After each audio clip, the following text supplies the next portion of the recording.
90 के दशक से पहले यूक्रेन सोवियत संघ यानी कि रूस का हिस्सा हुआ करता था। साल 1991 में भाषा और दूसरी वजहों से यूक्रेन टूटकर आजाद देश बन गया। इसके बाद भी लंबे समय तक ये अप्रत्यक्ष ढंग से रूसी दखल झेलता रहा। रूस अलग होकर भी मजबूत था, लेकिन यूक्रेन में गरीबी और महंगाई लगातार बढ़ने लगी। इसी बात पर यूक्रेन में रूसियों के खिलाफ गुस्सा बढ़ा। धीरे धीरे वो कंफर्ट जोन से बाहर आकर दूसरे देशों से घुलने मिलने लगा। यहाँ तक कि सैन्य मामलों में भी वो आजाद होने लगा।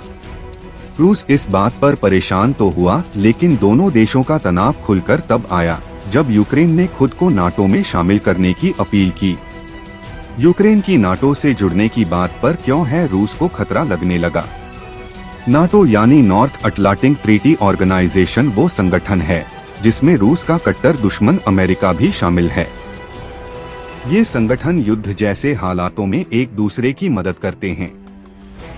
ऐसे में यूक्रेन अगर नाटो से जुड़ जाए तो बड़े बड़े देश रूस के खिलाफ उसका साथ देंगे। इसी बात ने रूस की सरकार को गुस्सा दिला दिया।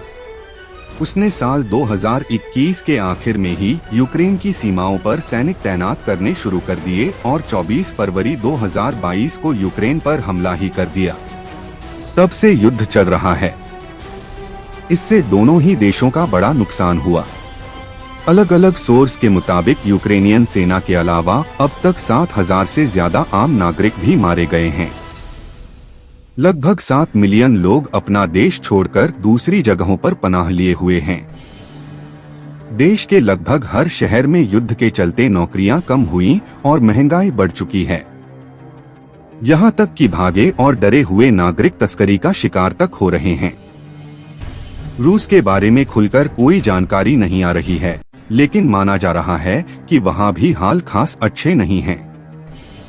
यूक्रेन में मानव तस्करी बहुत बढ़ चुकी है। जल्दी युद्ध विराम न हो तो दोनों देशों की आग पूरी दुनिया में फैल जाएगी और चाहे अनचाहे हर कोई युद्ध का हिस्सा होगा। कुछ देश रूस का साथ देंगे, कुछ अमेरिका की तरफ खड़े होंगे, वहीं एक तीसरा पाला भी होगा। इसमें कुछ ऐसे देश शामिल होंगे जिनका दोनों ही खेमों से कुछ न कुछ वास्ता है और जो जंग नहीं चाहते हुए भी उसका हिस्सा बन चुके होंगे। इनमें भारत भी हो सकता है। शक और चुनौती के हालात बनेंगे। एक कंप्यूटर सिस्टम है जो भौगोलिक आधार पर अलग अलग तरह की जानकारियां जमा करता है। जियोग्राफिकल इंफॉर्मेशन सिस्टम (GIS) की कई रिपोर्ट्स यही इशारा कर रही हैं। रक्षा विशेषज्ञ और जर्मनी के फेडरल इंटेलिजेंस सर्विस के पूर्व वाइस प्रेसिडेंट रुडोल्फ जी एडम ने GIS के डेटा को देखते हुए इसी तरह का दावा किया है। इसके मुताबिक 3 धड़े एक दूसरे को शक और चुनौती की नजर से देखेंगे और यही बात आगे चलकर लड़ाई बढ़ाएगी। कौन से देश किस तरफ होंगे? पश्चिमी उदारवादी और पूंजीवादी देश एक तरफ होंगे। इसमें America, Canada, UK, Europe, Japan और ऑस्ट्रेलिया शामिल हैं।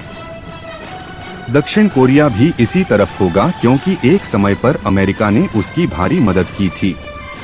क्यों बार बार थर्ड वर्ल्ड वॉर की आशंका पर बात हो रही है? दूसरा खेमा कौन सा होगा?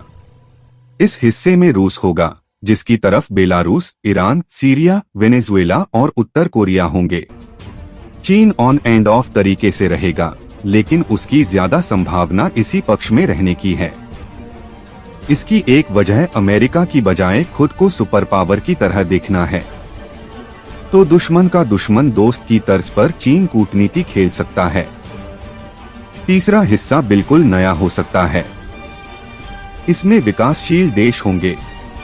भारत इनका अगुवा हो सकता है, जो कि विकसित देशों के लिए खतरा बनकर उभरा है। इसके साथ बाकी दक्षिण एशियाई देश होंगे। दक्षिण अमेरिका और अरब देश भी इस समूह में होंगे, जिनका आमतौर पर दोनों खेमों से पाला पड़ता है और जो युद्ध रोकना चाहते हैं। इस दौरान बड़े इंटरनेशनल संगठन जो आमतौर पर शांति की बात करते हैं, वे कमजोर हो जाएंगे। यूनाइटेड नेशंस की अपनी कोई आवाज नहीं बचेगी और न ही Organization for Security and Cooperation in Europe किसी तरह शांति ला सकेगा। इनकी बजाय क्षेत्रीय संगठन जो किसी एक देश के लिए काम करते हों ज्यादा मजबूत हो सकते हैं।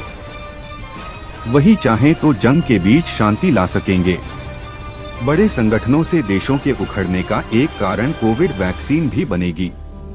महामारी के तबाही मचाने के दौर में भी वैक्सीन का बराबर बंटवारा नहीं हुआ, जिसने बहुत से कमजोर देशों को वेस्ट खासकर अमेरिका से दूर कर दिया।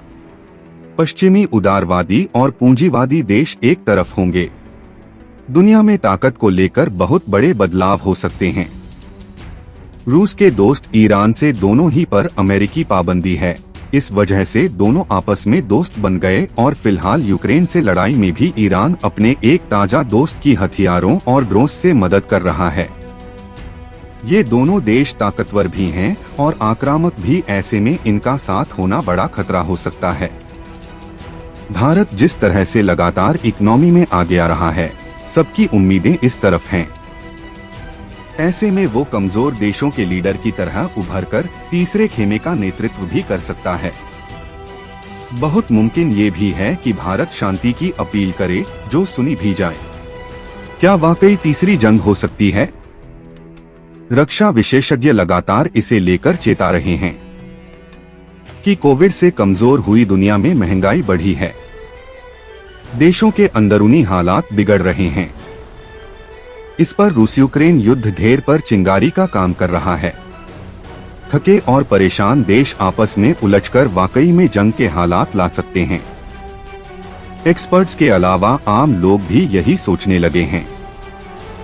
दिसंबर 2022 इंटरनेशनल फर्म इप्सोस ने एक सर्वे कराया, जिसमें शामिल 34 देशों के ज्यादातर लोगों ने माना कि जल्द ही तीसरा विश्व युद्ध हो सकता है। भारत भी सर्वे का हिस्सा था, जहां लगभग 79% लोगों ने युद्ध की आशंका जताई है। अगर आपको जानकारी अच्छी लगी हो तो चैनल को सब्सक्राइब करें और वीडियो को लाइक शेयर करें।